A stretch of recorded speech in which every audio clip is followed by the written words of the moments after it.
Happy day everyone. This is the last video from the chapter Animal Kingdom. In the last video we have discussed till the class um, Reptilia from the Tetrapoda. Now we will be talking about the remaining two classes, which is aves and mammalia. Let's get into the video. So talking about the aves, feathers are the special features. These feathers will be helping them to fly. But there are few cases where the birds do not fly. For example, ostrich, and they will be having a beak. They will possess a beak which are kind of nose, and they are homeotherms. Still now we have talked only about poikilotherms, which means cold-blooded, but in this case we're talking about homeotherms, which means they have the ability to regulate the body temperature according to the surrounding. So warm-blooded animals. In the case of the aves, their forelimbs or modified wings. What are the wings? The wings are the modified forelimbs. And talking about the hind limbs, these hind limbs will be having scales, and these hind limbs are helping them for walking, clasping of the branches, and also swimming.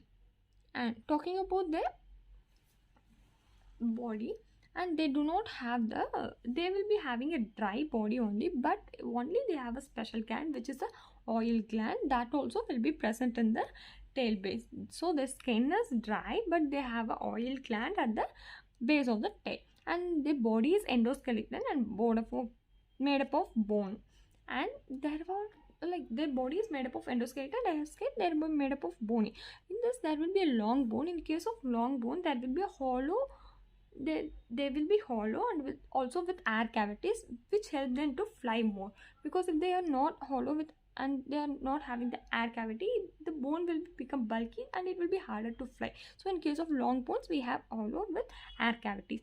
And in the digestive tract, they have additionally called crop and gizzard, which also help them for the digestion, and they are of fourth chamber. They possess lungs for the respiration, and they are oviparous, and the development will be direct, which means the larva and adult will be same. So talking about mammals, which are us, we live in variety of habits such as polar ice caps, deserts, mountains, forests, and also dark caves. They may be, we also fly or swim. And the main feature of the mammal is the mammary gland. The mammary gland is the main features which are there in the class Mammalia.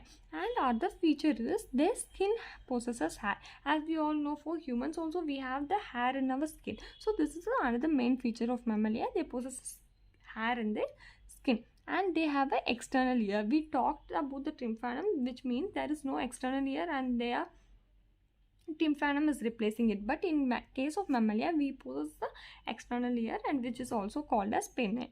Okay, and talking about the teeth, we have different types of teeth. We have talked about typhoid heterodont.